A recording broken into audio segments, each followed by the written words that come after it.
Welcome everybody to this special program discussion on developments in U.S. Indonesia educational exchanges, opportunities and challenges. There's plenty of both opportunities and challenges. We've been reading in the news ever since probably January, things that go up and down about the opportunities and challenges for foreign students, mostly in the graduate school and undergraduate level in the U.S. And USINDO is taking an interest also in postgraduate work experiences in the U.S. So we thought, and a lot of information, not all of it accurate, is flowing around. So we thought it'd be good to bring two of the experts, Dr. Sandra Hamid and Jonah Kokodyniak, Executive Vice President of the Institute of International Education, together to give us their deeper views on what we're reading in the news, what's actually going on. And then after they speak for, I would say, roughly 15 minutes each, I'll give my own views. Sandra, do you want to start, please? Sure. Can you hear me? Am I? Yeah. Yes. Okay. Hi everyone. When I was asked to give this talk, I really wasn't sure who the audience is. Like, I think most of the people here know quite a lot about Indonesia, but of course I got a special assignment from my team to talk about Fulbright and opportunities that actually are open on Fulbright. But the number one message I heard so I came here for a conference, for a Fulbright conference, and I was told, for a Fulbright conference for new leadership, because I joined AMINEF a year ago. AMINEF is the organization that manages Fulbright in Indonesia. We'll talk about that later. So they had an orientation for some of us who are new. So that's why I'm here. The orientation was supposed to be last year in March, but we all know what happened. So it was canceled, delayed, postponed. So now here I am, coming from Jakarta, and I was telling Christopher, it was a 52 hours trip to America because of the reroutes and the delays and everything because of the snow. But when I arrived here, I looked at the snow, I was like, what happened? Can they learn from Illinois? Yeah, there, right? This is nothing like Illinois. So anyway, no, knock on wood, because I'm flying out on Saturday. Don't give us any more. Okay, just, I want to go. But anyway, so what I thought I would do, David and everyone, maybe to talk a little bit about Fulbright and AMINEF, and then I will give information about but I was actually gearing it more towards American students and scholars. Tapi di sini banyak orang Indonesia juga. So, but there will be information. We can talk about that later. But mainly geared towards the information about for Americans. So, Fulbright Indonesia. So we have been around since 1952. So next year we'll be celebrating our 75th existence in Indonesia. But AMINEF started in 1990 something. That makes us 35 years next year. So we will be celebrating 35/75. So we're much later than IIEF.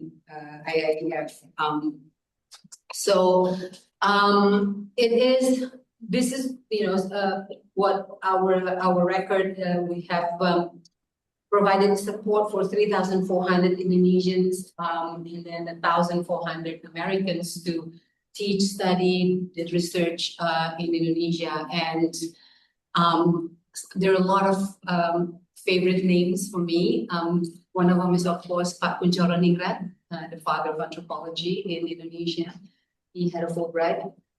For both Americans and Indonesians who were not digital native, would remember the name Hasan Sadili. Yes, you didn't, you don't, because you studied in Indonesia before when Hasan Sadili was not printed anymore. So he's the first to put together the kamus, the dictionary, English Indonesian dictionary, very, very famous and important. Bapak pasti masih ingat ya. So anyway, lots of graduates, and we're very proud of our alumni. In Indonesia, AMINEF, Fulbright is managed by AMINEF, 1992. It is a commission, and it is a bi-national commission, meaning that our board are both Americans and Indonesians, and co-chair the leading the yayasan is co-chaired dengan Menteri Pendidikan Tinggi Indonesia and CDA. Currently, Indonesia doesn't have an ambassador just yet, so the charge d'affaires is the. So I'm going to start with just to give a little bit of an overview. Oh, sorry. Sorry. I've been like clicking, but on my screen. So there are several different kind of different Fulbright programs for Indonesians, for master's degree, for PhD, and for less shorter time for people who cannot commit. Satu lagi Pak, for next lagi. Or how am I speaking in Indonesian? Next. Karena banyak yang bisa bahasa Indonesia. I just started speaking in Indonesian. So anyway, we manage these programs for Indonesians. So they vary from master's, PhD to a shorter program for scholars, for teachers, and for individuals who specifically want to teach Indonesian and Indonesian culture. We have the FLTA program. And the message that I need to really convey to you and say many times that we're still operating, we're still around, we still have the funding, we're still doing this. So inshallah, things will be good. We're recruiting, we're selecting. Okay, next. And then we have, so these are all for individuals. Next. And, oh, sorry. I'm looking at this one. This is for institutions. So if you know of Indonesian institutions that need a certain expertise. So for example, Universitas Gadjah Mada needs an expertise on X, they can apply for a specialist coming to Indonesia. But the specialist, there's a roster of specialists. Blair, are you on the roster? You should be. So people can invite you. Yeah. So, but these are institution-based. So next, this map, I just want to show you quickly where Indonesians are in the United States. And so I'm so proud that you see the darker the color is, the more people. And so Illinois is dark green as an alumni of University of Illinois and at the top. And so, but it's basically everywhere, right? Yes, when Indonesians apply to Fulbright, usually they would say they want to go to Harvard, they want to go to Columbia, they want to go to all the Ivy Leagues, right? But with conversations with them, because we have a cap of costs, right? We cannot cover the whole cost. There's a limitation to that.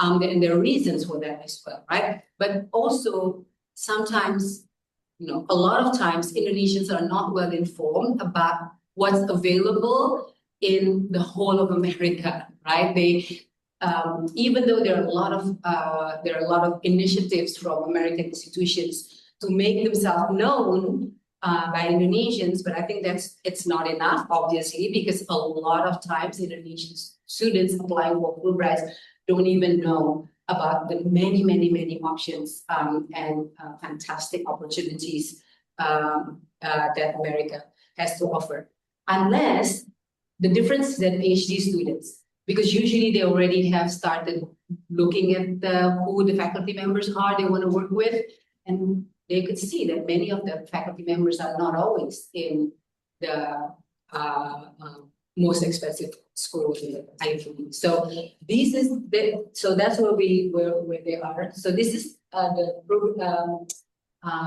opportunities for Americans. Next. There are three kinds. One is for Fulbright U.S scholars.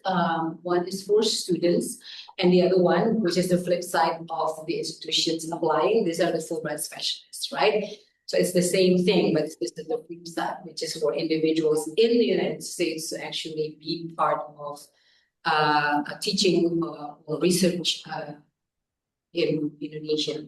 But the institutions in Indonesia have to do the application. The one in the middle is really my favorite. I know we shouldn't have favorite as if you run a program, right? But the reason why it's my favorite is that Fulbright U.S student research, you don't have to be like, you don't have to have your PhD. You don't have to have even your master's even. You have an interesting project. You have a passion to do work on X.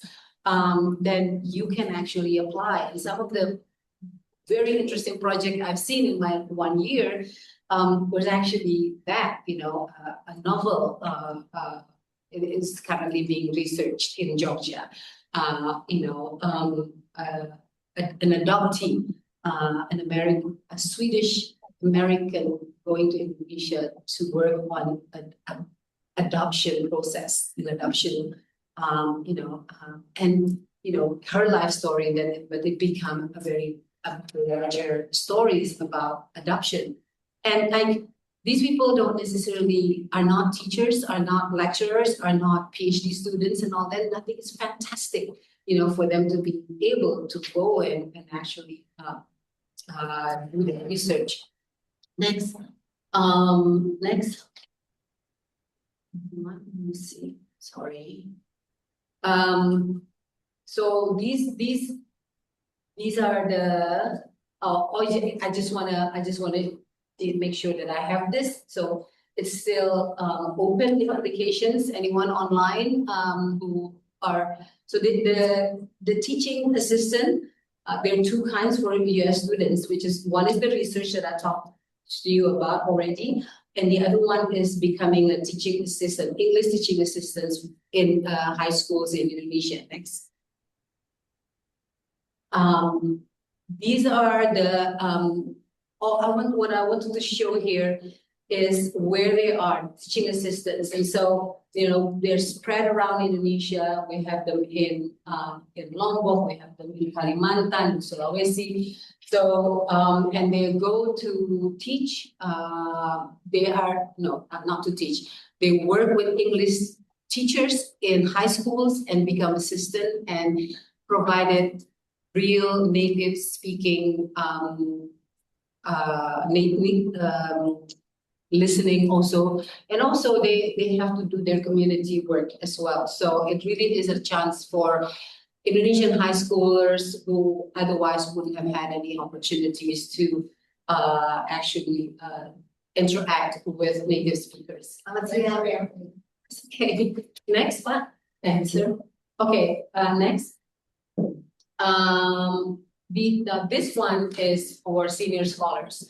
So they can teach for 1 semester in Indonesia, and it'll be you can or you don't, but you don't have to have an affiliation with Indonesian universities.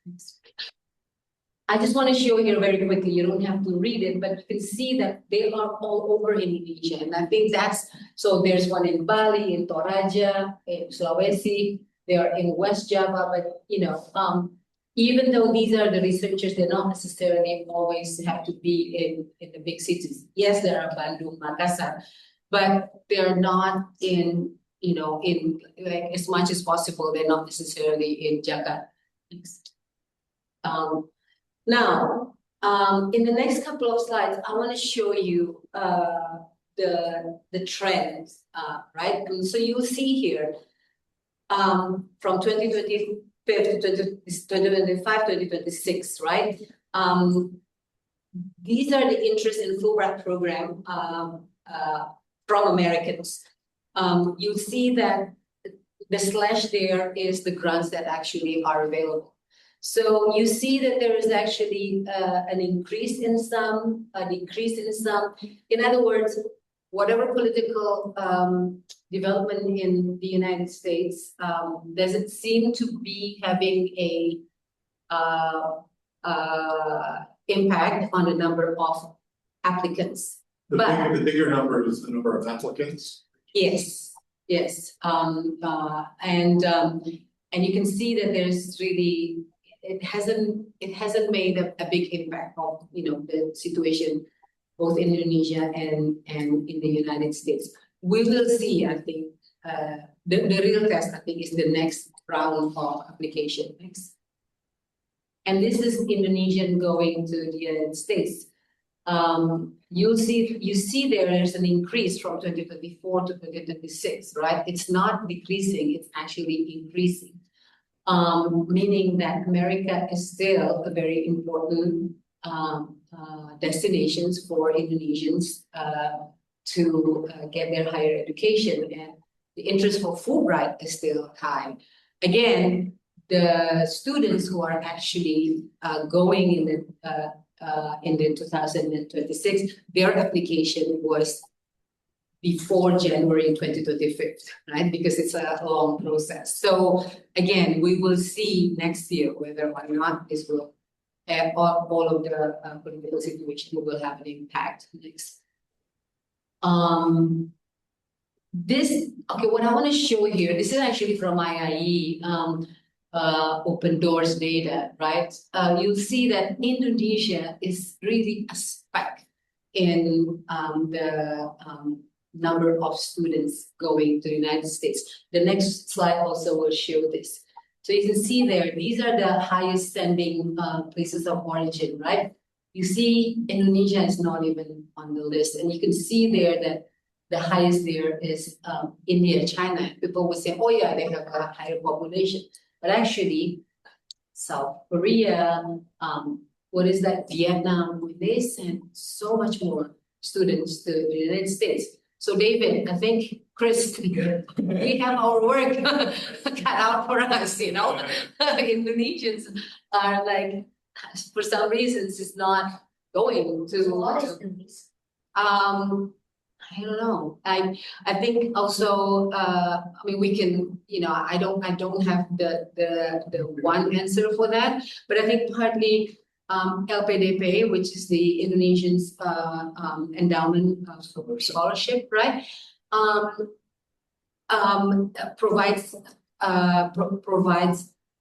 support to go to anywhere. You can choose anywhere in the world, and I think America, partly there is a distance issue. I mean, a lot of Indonesians going to Australia, but also just pretty much around. And it's. I don't know if this is time for this, but more Indonesians going to other countries than the U.S. I mean, are there more Indonesians in Australia? Their number is actually not, as far as I know, it's not like there's a jump in there. So it's not like they're less going to America. And you can see from the earlier slides, right? The interest is actually increasing, but it's just not at par with other countries investing on their students going to America.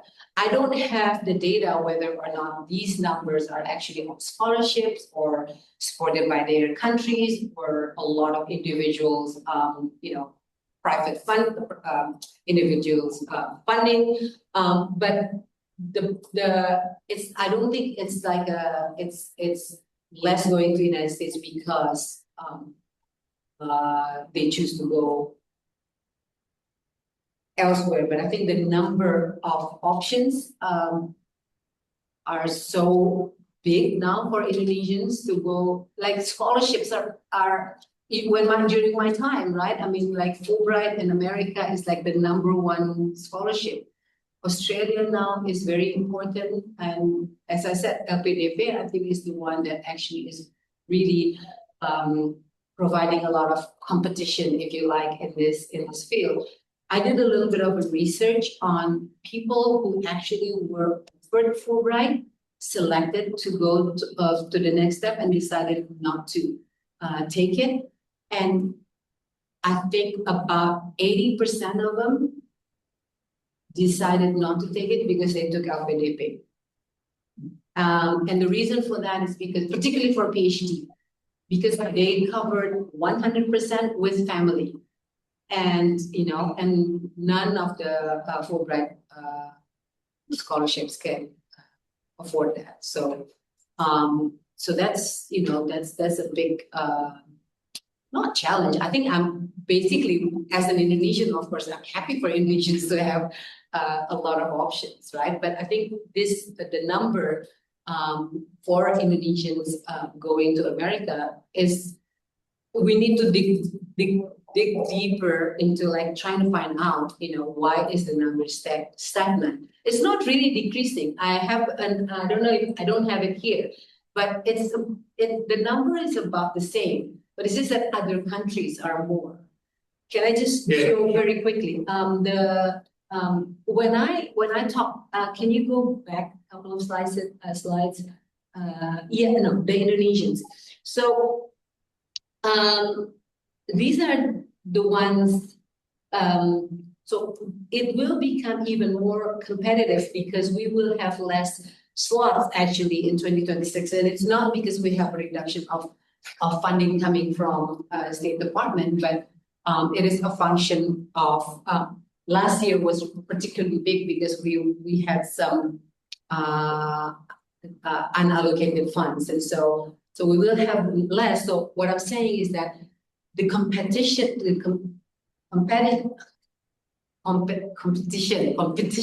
will be even like more steep for Indonesians going to the United States next year.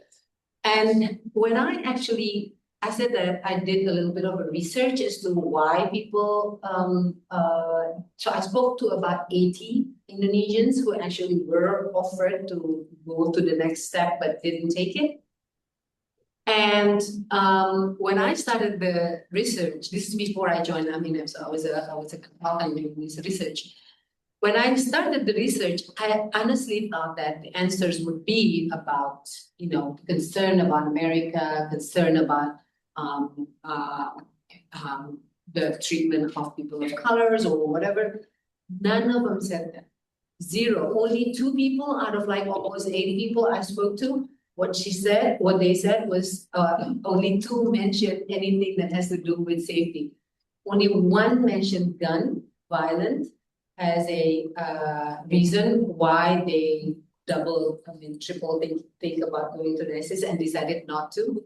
Fun fact, actually, it was not him. It's not the candidate. It's the father of the candidate who begged him not to take the grandchildren to the United States. So one, and the other one is an Indonesian who had a scarf, and somehow she decided that maybe it's not too safe for her. Out of almost 80 people, only 2 mentioned about the social and political situation in the United States. Was this within the last year? No, this data is people in the last 3 years. So not 3 years before 2020. The last data was 2024. But as I said, we will see the real test would be number of applicants in the next batch, right? Because that we will have 1 year of whatever is political and social development in the United States, whether or not it has an impact. And my guess is, no, I don't believe it will have impact because even before, when all news about gun violence and everything was in Indonesia was very prevalent, it was not even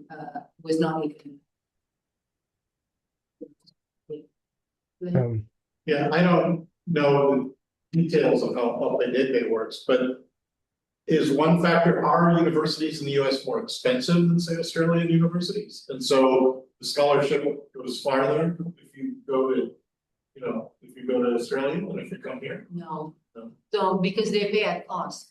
Oh. They pay at cost, yeah. I mean, I have people that I interviewed that talk about Australia being closer.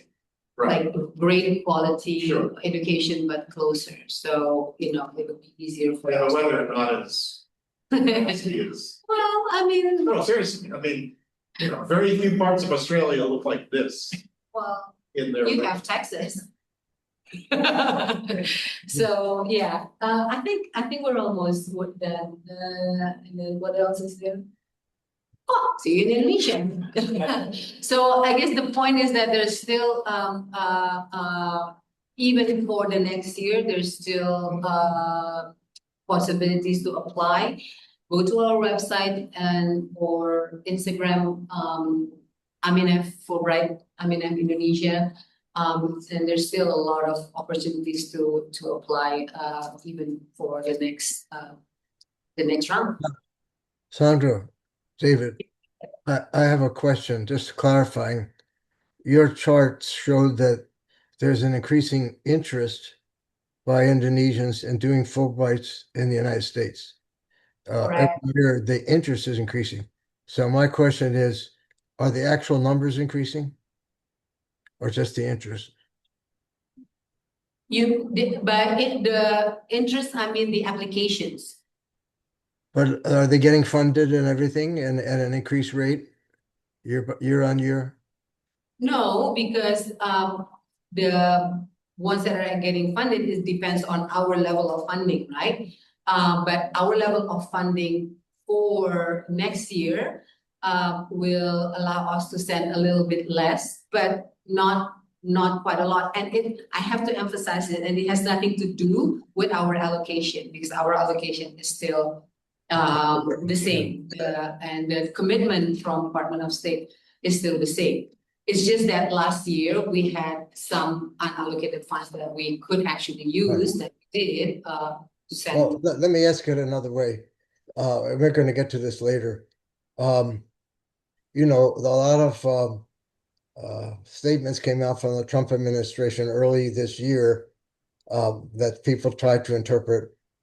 Have you seen that there's a decreased interest in study in the United States, or it's unchanged? I didn't get the question. Is the interest of Indonesians in studying in the United States still the same as it was 3 years ago? The effect of the Trump administration. Right. So what I'm seeing, the only thing I could see is from the number of applications, right? And the number of actually increased. Okay. But as I think that the real answer to that question would be available next year when we see the next round of applications. Sure. But I'm to bet I don't think it'll be a significant decrease, even a decrease. Right. And for that, That's the point. That's the key point, at least for me. Yeah. Because a lot of people on this call or just general population in the US have the maybe mindset that foreign students are coming to the US in smaller numbers because of, let's say, monitoring of online chats and whatnot. But what you're saying, and what I think maybe our other speakers and me will say, is that while there may have been some initial concern, that doesn't seem to have played out in the actual visa application rate at the U.S. Embassy. It's more or less the same as it always was, is what I've been told. Yes, however, the whole number of international students coming in the United States, there is a decrease, right? I think maybe a decrease. Yeah. A decrease. Yeah, But maybe that's the overall. But if you zero in on Indonesians interested in the US, you don't see a sharp decrease. has not.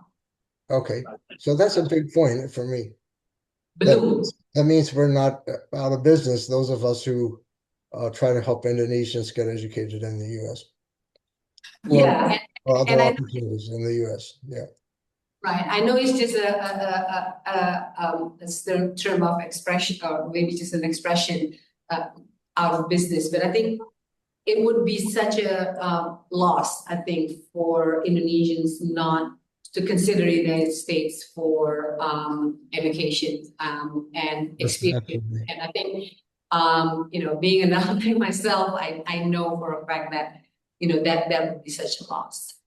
Well, that's good news as far as I'm concerned. Maybe we should turn to Jonah. Are you through? Are you through? You have more slides you want to talk about? No, I don't have more slides, but we do have, maybe we can get to you later. No? All right, You want to give the slides now, or you're okay? I'm fine. Okay. I'm.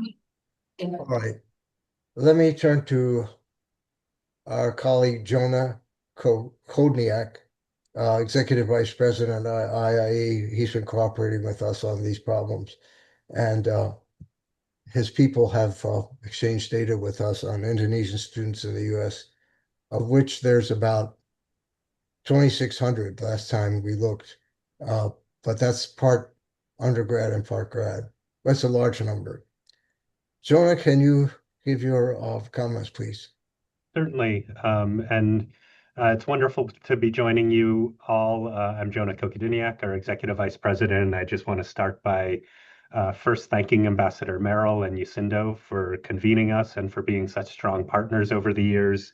And then also, really, it's wonderful to see you, Dr. Hamid, and just, reiterate that among the things that IIE does, our work on the Fulbright program with commissions like AMINEF is our highest priority, and we're committed to excellence and innovation and all that work.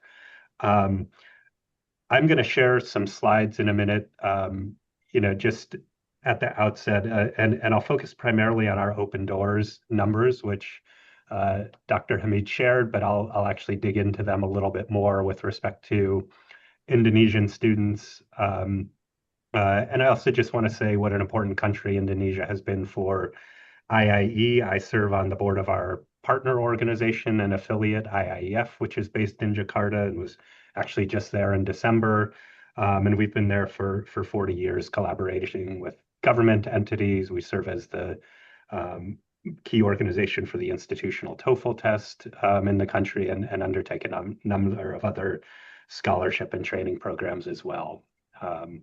So I'm happy to talk about that work in the follow-up and Q&A, but we'll share my screen and share some slides with you.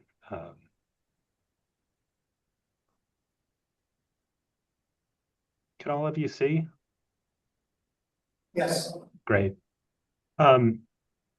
So I'm going to talk about our Open Doors survey, and I know many of you are probably very familiar with it, but some of you may not be. And so I wanted to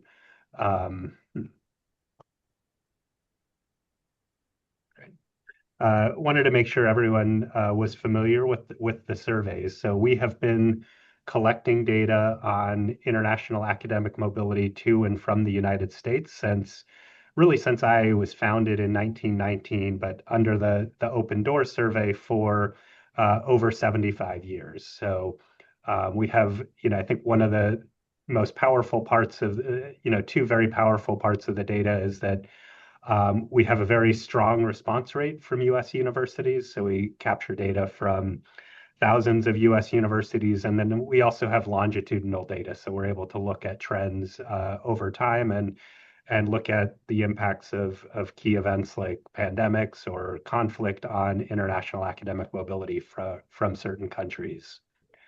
In terms of what the Open Doors report is, it's actually comprised of 4 surveys.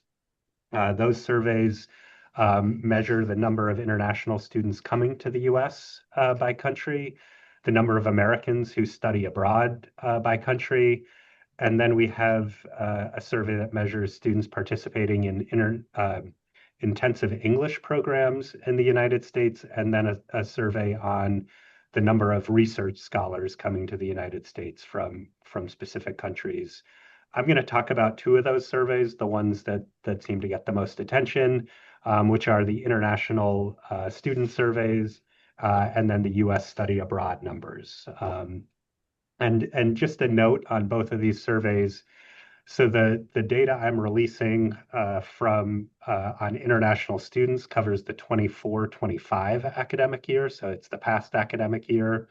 And then the data on study abroad lags by a year because we measure the students after they've returned home and earned credit. So that data will be on the 23-24 academic year.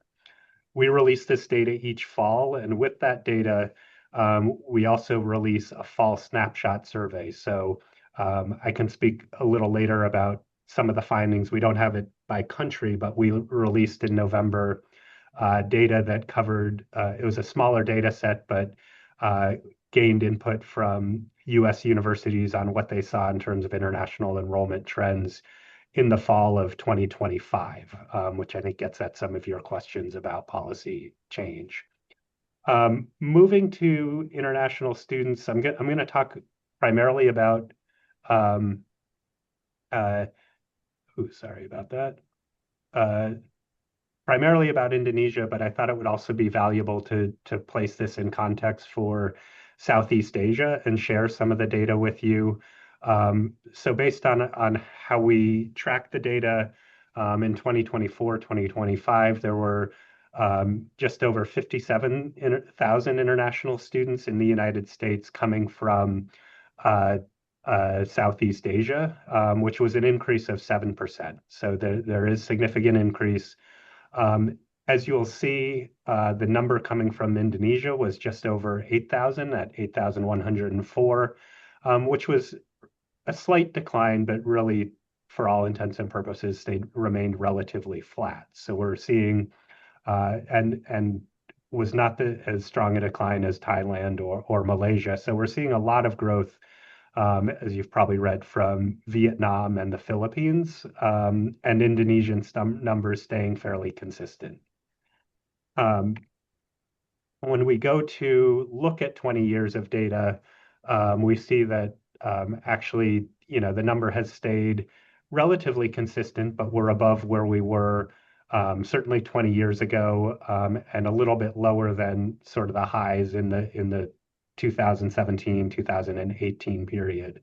But I think what this shows me is that, there has been stability, through the pandemic, and since then, Indonesia has remained, or the United States has remained a destination of choice for Indonesian students.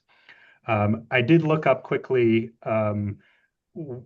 during the previous presentation and discussion the Australia numbers. So we do have another project where we share information with the other top hosts of international students, and the Australian numbers are about 11,400 students. So there's about 3,000 more students, in recent years on an annual basis from Indonesia studying on Australian campuses.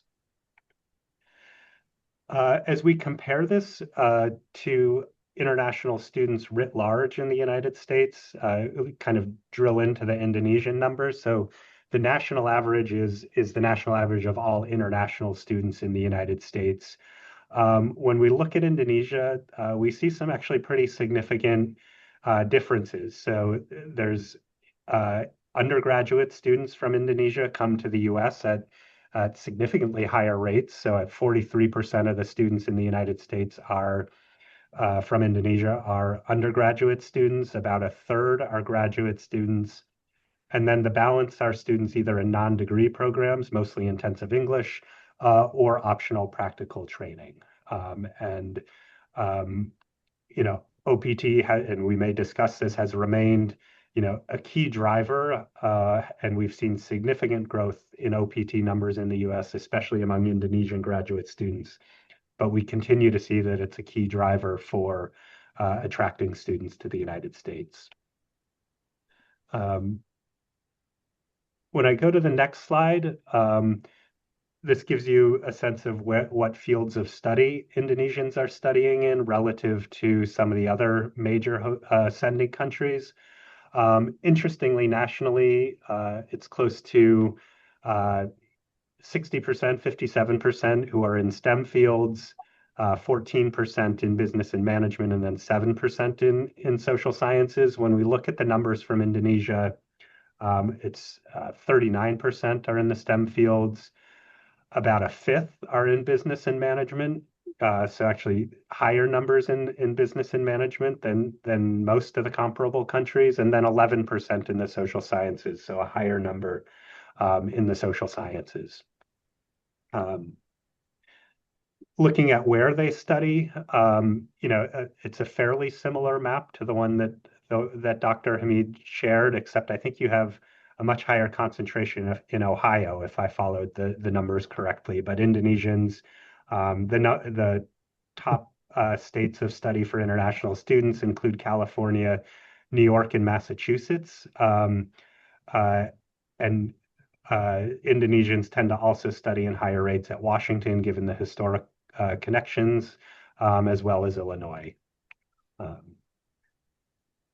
When we go on to what types of institutions Indonesian students are studying at, the vast majority are studying at doctoral universities. So even though there's a higher rate of undergraduate Indonesian students coming to the U.S., there's a higher rate of those going to doctoral institutions. So especially, I think a high number at land grant state institutions, but also R1 private research institutions as well, and a smaller number at master's colleges and universities.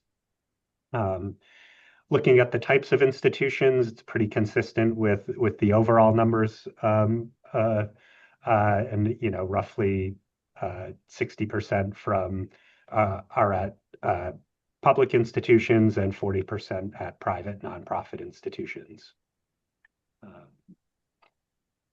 And now I'm going to look at the numbers for study abroad. So these are U.S. students who studied abroad for academic credit in Indonesia. And to give you, just before I go into the Southeast Asia numbers, the numbers for the entire U.S. for this survey, there were about just under 300,000 Americans studied abroad in 2023, 2024 for academic credit. And that's still about 10% below the pre-pandemic numbers. So we've seen study abroad come back and continue to grow. And again, these numbers lag by a year, but we're still not quite back to where we were overall in terms of the number of Americans studying abroad.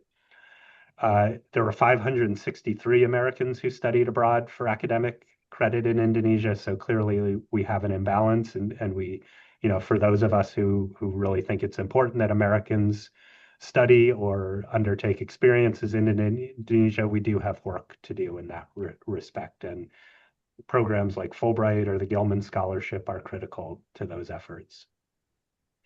When we look at this over a period of 20 years, I actually think it's, the recent progress, while there was quite a lot of growth, late 20-teens again, we're back, Indonesia has bounced back as a destination since the pandemic. And so it's great to see, the numbers continue to go up, although they've been a little stagnant since 2022. But I think there's some positive things in that curve as well. So that's sort of the data on the U.S. I would just share Indonesia is the 23rd ranked sender of international students to the United States, but the 53rd ranked host of Americans studying abroad. So that, I think, gives you some more sense of the imbalance. I'd be happy to take questions. Before I do that, since I know we have people who may not be as familiar with the Open Doors data, I just want to close by sharing, that you can find lots of data by country, by field of study. We also have fact sheets on each country, so you can download the Indonesia fact sheet, and I shared that with Chris and USINDO, so we'd be happy to have that be shared with the audience as a follow-up. But you can dig into the data at opendoorsdata.org. As I mentioned, there, the fact sheets on all international and study abroad students are there. the country fact sheet, where you'll see data, for example, on the economic impact of Indonesian students on the United States. So Indonesian students in 24-25 contributed about $352 million to the U.S. economy, which I think is an important talking point and part of the narrative for all of us to focus on. And then there are also state fact sheets. So for those of you who might focus on a specific state, there's data again on economic impact, jobs created, leading hosts, leading destinations as well. So I'd encourage you to check out those resources, and I'm also I don't know that I'll have the answers to all of your questions, but I'm happy to take any questions from the audience or fellow panelists as well. Should we do those now or at the end? I have some comments. Maybe I would like to make those first, and then we go to questions. Please. Thanks. Both of the other panelists have talked about degree programs, and I want to talk about post-degree work programs.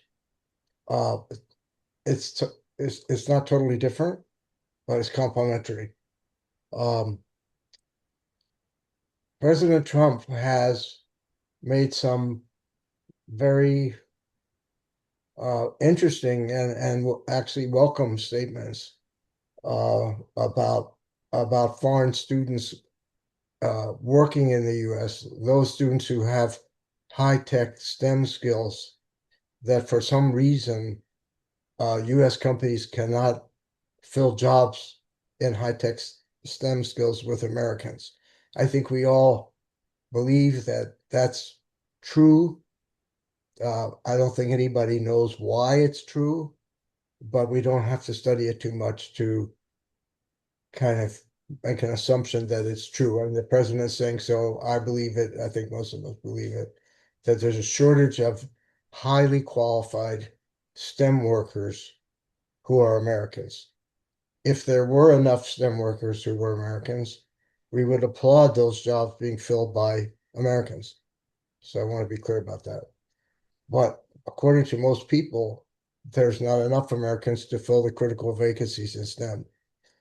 So we are looking into the possibility of selecting a very small, select, high-performing number, not more than 75 a year, of Indonesian MS STEM graduates, really the cream of the crop, and offering them to U.S. business for, we don't call them internships because they're already master's degrees, so let's call them fellowships, temporary fellowships in the U.S. prior to their return to Indonesia.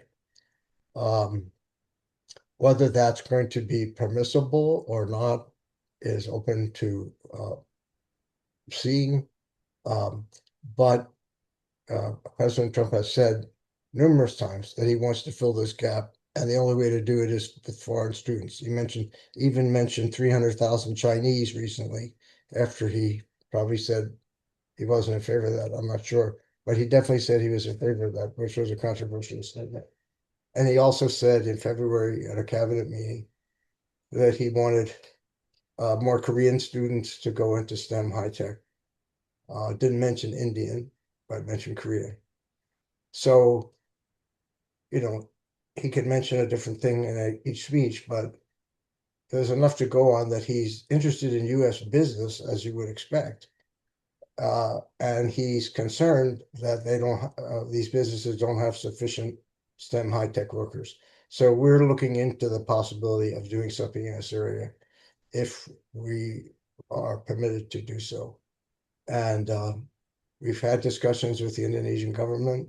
They're not complete, but they're enthusiastic about this. And actually, this all started because originally the LPDP students, which are not the total number, but the LPDP government scholarship funded students, were required after their 2 years to go back within 30 days. The government thought at that time that, hey, look, we've spent all this money on your education, so get yourself back to Indonesia quickly. But for some reason, USINDO had nothing to do with this. for some reason, the better minds, I guess, or the better policy minds in the government said, wait a minute, if they have practical experience in U.S. companies or any companies, Chinese companies, for that matter, any companies, they'll be even more valuable to Indonesia when they come back. So they permitted 2 years of work study. And at more or less the same time, the administration raised some questions about it, but at the same time also they said it was a good idea. So all these things can be true at the same time, and we don't know how it will play out. There's no current restriction on this. There's talk of restrictions, but there's no current restriction. So our view is to plan for, if you don't plan for something that might be possible, then if it's possible, you can't do it. But if you plan for something that's possible, you either can do it if it's possible, or if it's not possible, you can't do it. So we believe in advanced planning. So we're looking into that. And we believe this completes, not exactly a trilogy, but completes the whole life cycle of Indonesian students coming to the US, getting a top-notch education. They're picking the very few. Those in the administration are concerned that this will be running rampant and millions of students. No, maximum 75 a year, carefully selected and carefully picked by US companies who say they need them, that should be of interest to the administration who wants to make the US companies competitive. My final statement is that Indonesia and the United States are expected any week now to sign a trade agreement. And it's been delayed week by week, but it'll be signed. And to implement the trade agreement, you're going to need these STEM workers, because the trade agreement emphasizes fields like semiconductors, strategic trade management, information technology, and whatnot. So how can you implement the trade agreement to the maximum feasibility or impact if you don't have trained manpower and womanpower? So that's all I'll say. So now we open it up to questions from anyone or clarifications. Can I just quickly,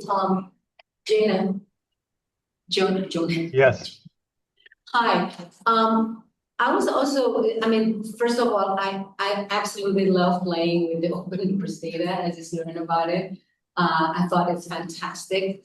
But I think what's really interesting about the Indonesian international students, yes, it is stable, right, as your chart shows. But I think in comparison, and I think this is for USINDO and IAEF and AMINEF to be thinking about, is that we were number 7 senders in 2000, right?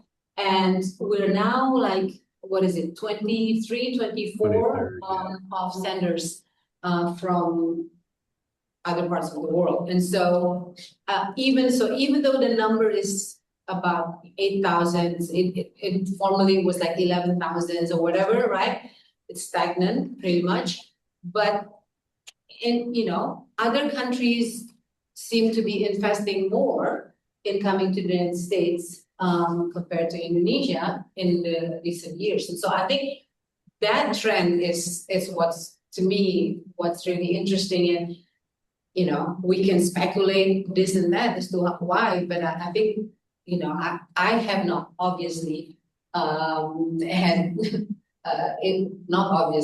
unfortunately is what I want to say. I have not actually looked at like the whys, but like as I look at these numbers, I thought that's really interesting, right? I mean, we used to send more vis-a-vis other parts of the world, and then now other parts of the world are racing much speedier. Ini KBRI Pak gimana? So I thought I would point that out. Yeah. Let's have questions from any of the audience in the room or online, starting within the room, I guess.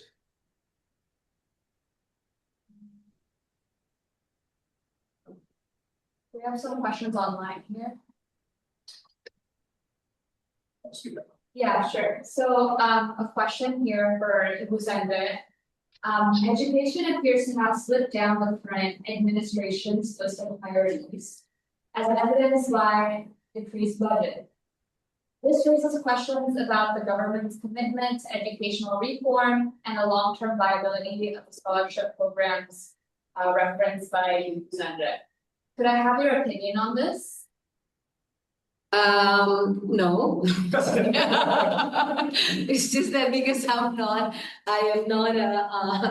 cannot speak for the Indonesian government, but I guess I can say this, that I meet quite often with, and some of them actually are our counterparts, very important counterparts, the Ministry of Higher Educations and the Ministry of Basic Educations, because for those of you familiar with Indonesia, now the ministries are divided into three, right? So we have higher education, basic education, and culture.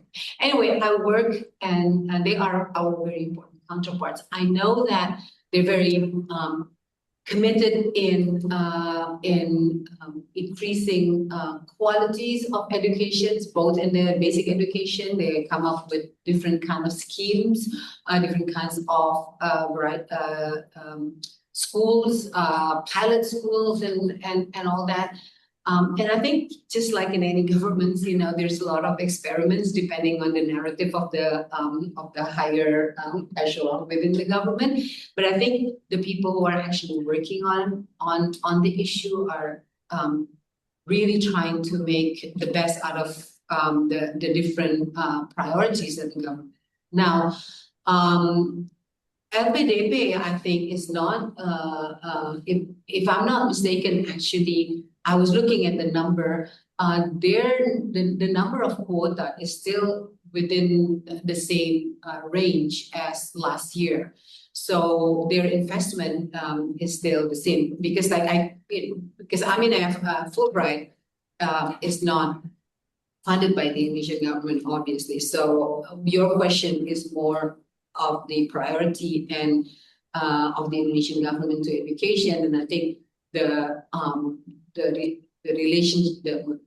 consequences of that to the possibilities for Indonesians, the opportunities for Indonesians, whether or not it decreases. Now, if we take LPDP as the proxy of that, it actually has not decreased. So.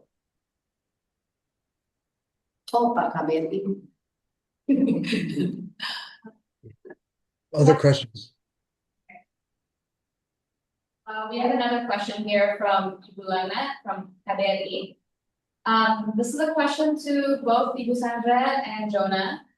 So building on the data provided by Ibu Sandra showing rising Indonesian interest in U.S. study, one concern we're hearing from LPDP fellows relates to the J1 visa requirements for PhD students in their dissertation phase. Many are academically full-time, but enrolled in fewer credits during research-only semesters, which can create uncertainty around visa status. And she says here, if I'm not mistaken, there's a requirement for a minimum of 12 credits taken in a semester to extend their J1 visa. So, Lana's just wondering here, wondering if as a Fulbright fellow encountered this issue, and are there any practical solutions or practices currently being used to address this? Okay. Yeah. But first of all, just a clarification: the increased interest in applying is to Fulbright. So I'm not speaking of the interest of the whole Indonesian population to America, to study in America, right? Because the data actually says that it's stagnant. If you look at the data that Jonah also presented, and also open data, you can see it also in open data. So the number of increase, I just want to, just so that it's not misunderstood, that we have increased number of applicants to go to the United States. So that's number one. And number two, well, this is a very, as far as I know, there is no students that are actually having issues related to their visa. And if there is, we have, every Indonesian students in the United States under AMINEF and Fulbright has IIE advisor on their campus to actually work with the students. Fulbright for PhD, we provided 3 years, and then the 4th year extra support for Indonesian students, which is actually a scheme that is not necessarily very common for different Fulbright commissions around the world. Some are just only providing 2 years, just 2 years, but we actually provide 3 years of support and then a 4th year with a reduced amount.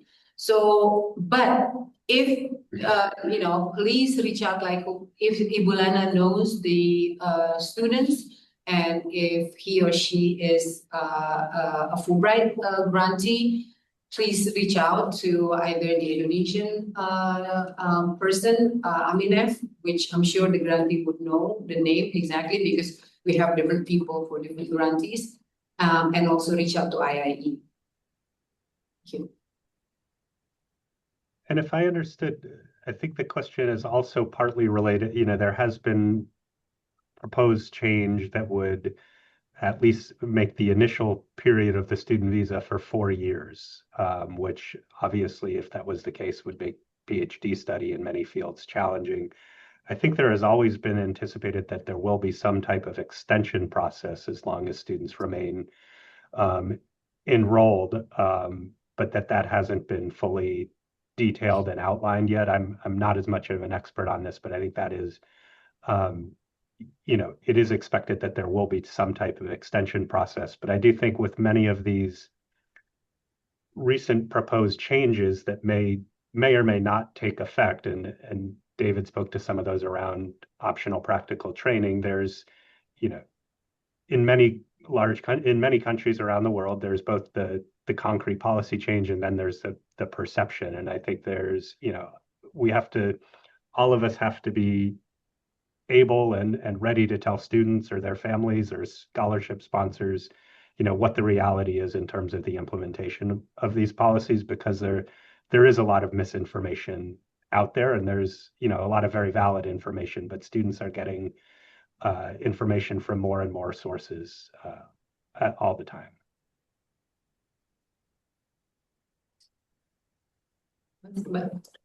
Yeah, other questions, please. Yeah.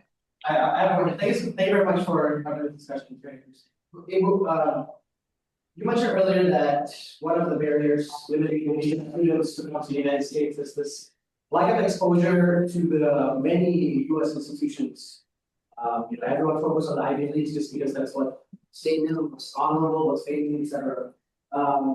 More recently, I think one of the biggest things that I've noticed, Georgetown opening campus in Jakarta. Yes. It's become a really kind of transformative model opening in Jakarta and exchange, and engaging all these different stakeholders within the government and all these industry players from a developing country point of view. Do you think, and this is a question for you, and I have another question for Mr. Jonah as well, is this a trend or like a model that U.S. institutions can adopt to increase that kind of exposure or offerings into this kind of comprehensive studies that a lot of the non-Ivy Leagues can offer? And my question to Mr. Jonah is, this model of kind of a university that has a foothold or a satellite campus in that country, does that help with bringing more students that might not know about, let's say, George Mason or some American into the United States from nations that are tend to bring over And if you don't mind me piggybacking on that, so I was going to mention Georgetown's campus, but actually for the other direction, for Americans going to Indonesia, Yes. maybe particularly for you, Jonah, but also for AMINEF. Because a couple of weeks ago, I met with the Dean of the School of Foreign Service there, Joel Hellman. Yeah. And he had the very wonderful news that, although that program just started a year ago and it only started with Indonesians coming to the US, they're beginning to expand the offerings at that Jakarta campus, including American undergraduates going to Indonesia. it may be only for Georgetown students at first, because as far as I think he knows and I know, that may be the only American university that has an overseas campus anywhere in Indonesia. I don't know if they would accept, students from other American universities, going to that campus. But anyways, it's a route to go both directions. Yes. Over the coming years. And the campus is smack down bundaran lagi. Right. It's just gorgeous campus. So I mean, if for that alone, I think it's worth visiting. It's beautiful. Is it going to be a trend? Well, I mean, we do know that several Australian campuses are also doing that, right? Udah ada Melbourne, ada not Melbourne, Monash. So Thank you. NU belum. Deakin University. Deakin juga ya, Pak ya. Deakin University. Right. Oh, okay, right. Jadi, like, I think it may be the trend, right? But I think both Georgetown, Blair, maybe you know this more than I do. I think they still go to Georgetown for a couple of years. Yeah. For the second semester. For the second That's the semester. Indonesians. Right. Right. For Indonesian students, they go to 1 semester in Jakarta, and 1 2 weeks in Doha, because Right. Jakarta also has a campus. in Alright. Doha, Yeah, And and 1 then semester in Washington, that's right. And the so, executive masters. so I think that might be the model.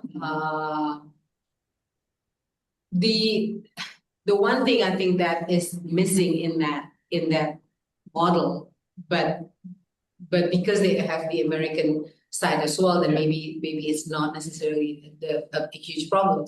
But without the students going to the United States, if it's just in Jakarta alone, which is not the case, but if that were the case, I think what's really missing is the exchange part of the whole experience, right? I think, I truly believe, I'm a strong believer of exchange. And so I think, you were in Jakarta, in Indonesia for your research, right? I mean, exchange is, I think it's a very enriching thing, and so that would be missing if there were to only be in Jakarta campus. But I believe both the Australian ones, as well as Georgetown, they still have 1 semester in their different campuses. So maybe there's still exchange part. And I would, I guess, just add a couple of things. I mean, I think first of all, I think it's fantastic that Georgetown has set up a campus in Jakarta. And I've seen the campus in Doha many times, and it's, really inspiring. So, my take on sort of the moment we're in right now is that the brand of individual U.S. universities remains incredibly strong overseas. And, everywhere I go, there's respect for U.S. institutions, whether public or private or large or small. And people are, there remains great respect for the brands, including one like Georgetown, for example. I also think what we're seeing is that it's incredibly important for students and parents and others overseas to see an institutional commitment to their countries, whether that's, doing in-person recruitment by sending deans or presidents or others to countries. I've been on some delegations recently, and it really was, resulted in concrete, tangible benefits to U.S. institutions in terms of creating student mobility to their institutions. And what I'd add to this, what we saw after the pandemic was that where the schools whose, mobility picked up the fastest post-pandemic were institutions that had either, I would just say, a physical presence, whether that's through kind of a satellite campus or a partnership with a strong overseas institution, is that they had the infrastructure in place. And so, we're not in a pandemic, but I think we are in a moment of uncertainty. And so I do think these concrete demonstrations of commitment or institutionalization in certain countries are going to, in the long term, help institutions like Georgetown attract Indonesian students. And the only thing I would just say is that we have seen as much as I applaud the campus, we've seen a bit of a retrenchment in terms of full, very large scale overseas campuses being set up. And, in part, I think U.S. trustees are a little wary about investing in a full overseas presence. They can be very expensive. The Gulf model is incredibly expensive. But, I think institutions have a range of options, whether that's setting up an office or, developing strong institutional partnerships with, for example, Indonesian universities or universities in other priority countries. And so that's an option as well, in addition to having sort of a center more akin to what Georgetown is establishing. Any other questions or comments? I'm meaning from Indonesia. I'm the lecturer at the University of Indonesia, and I'm the spouse of the ambassador of Indonesia to the United States. I have 3 questions and concerns about the decrease in Indonesian students to the U.S. First, has the judging process for scholarship of a Fulbright become more difficult, or has the evaluation criteria changed? Is the criteria among countries are the same? My question is based because I was once a judge for a USAID Prestasi scholarship in Indonesia, which give more preference to the women and for the eastern part of Indonesia. So it might be similar happens to the Fulbright. So that's my first question. The second question is about, are there any data comparing the various scholarship providers to the US to understand how much the student interest has shifted towards different scholarship destinations? It is interesting to see the share numbers. And third, it's regarding my husband. He was the Fulbright scholar. Yes. And up to now, I still do not understand why he was selected as this Fulbright scholar. It's Because he's smart. I know. I know, but I don't know what is the criteria. Does someone have to apply for that kind of Fulbright scholar? Because I really didn't know what happened. But I just received a news that he was one of the Fulbright scholar, and I accompanied him to come here, but I didn't ask him why he was selected. And is there any if you are given a kind of government honorary star, you are not eligible to apply, but someone is looking for candidate? I just don't know. It just give me a kind of explanation. Maybe I can share this to my other colleagues in Indonesia. Have you ever asked him? I just realized that he was selected. I didn't know. Okay. Jonah, maybe you have the answer on the data. I'm going to focus on the first 2 questions for now. So the third one, so Fulbright, first and foremost, it is a competitive program. So no one would be selected based on an appointment. And it can be government, non-government, everything, but it has to be competitive. So there's no allocation as such. So, for example, allocations for Kementerian Luar Negeri or allocation for Kementerian Pendidikan. There's no such a, that's against the idea of Fulbright. So the number one the most important and most sacred part of Fulbright is that it is competitive. It has to be a competition. So we did have, for example, what we call the half-native program. So Fulbright Dikti, waktu itu Dikti masih di under Kementerian Pendidikan, right? By Ministry of Education. Now that is specifically for everyone under Dikti. However, we have to remember Dikti is huge, right? All of the lecturers and everything under Dikti, so they have to compete. So even though it is just for Dikti, and Dikti actually paid for it, so but it is still a Fulbright because everything else is the selection, the support that we got from IIE and all that is under Fulbright. But it was just for Dikti, but it doesn't mean that it's not competitive. So that's the number one thing that I would say. So Bapak Ambassador was maybe he must have applied because you have to apply. There's no scholarship without application. So you have to apply, you have to go through a selection, there's a panel, and it's actually quite berlapis, yeah.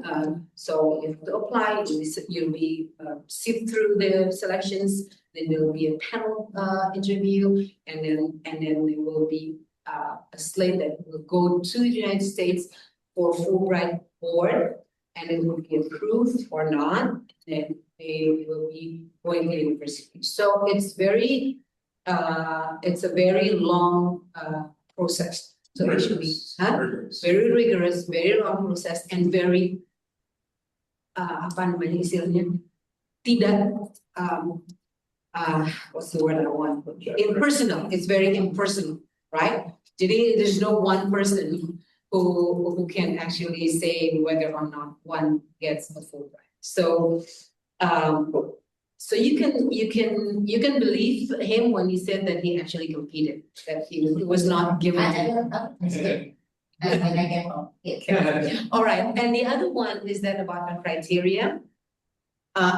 Assuming that you are actually referring to the changes of political situation and maybe the different priorities of the United States. Is that what the question Yeah, is? and when I was the jury of the prestasi, that's the name, the USINDO scholarship. Yeah. And they give me because I was one of the judges on the jury.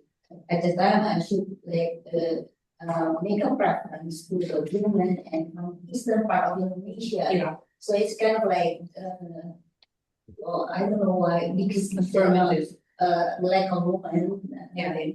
And also in eastern part of Indonesia is still lacking in development compared to the western part. Yeah. It was mentioned as among the judges. And I think every that one. So that's why I asked, what is Fulbright do the same thing? So for once you actually make it to the selection to be interviewed, it's free for competition. I mean, like it's full-on competition, right? So we ask our panels to choose the best, and usually without they will be women from different parts of Indonesia. There will be men from different parts of Indonesia. And yes, we look into different regions and stuff, but once you actually make it to the selection for interviews, then it's completely and utterly just about your individual performance in the interview, right? And so we don't choose based on fields, we don't choose based on other, except for the person themselves. We did have a program that was currently actually being, I cannot say whether it is totally not going to be revoked again, but at the moment we don't have it. But this program is actually particularly for areas that are actually in Eastern Indonesia or Western Indonesia, but for areas that mainly students are not necessarily wanting to get a master's degree or wanting to get a PhD, but they want to have an exposure to come to America to join a community college. So it's a 1-year community college program, which is a wonderful program. I would say I spoke to some of the alumni and says they had so much to gain. I mean, they gained so much after being here, just being exposed to community college life and community as well here. And so I spoke for people from Kupang and from Eastern Indonesia who actually have been there and told me that without that program, they wouldn't have had the confidence to apply for the job that they currently have. It's just a little, what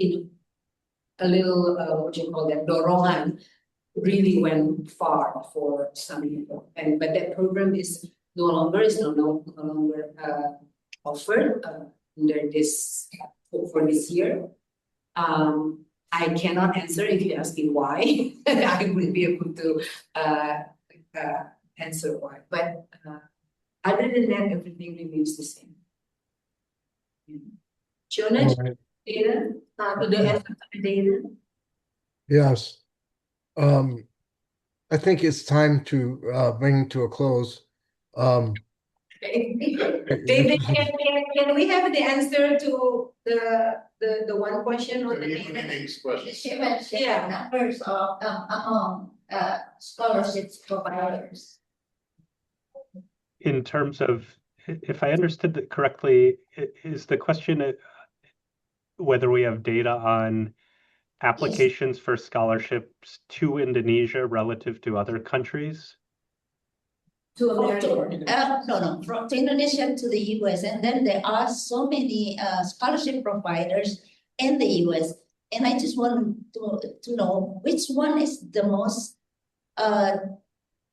preferred scholarship. Is Fulbright is the number one or number two or something like that, and is there any shift from one scholarship to another because it's easier and it's more interesting, give you a better job in the future, something like that? Do you have that numbers?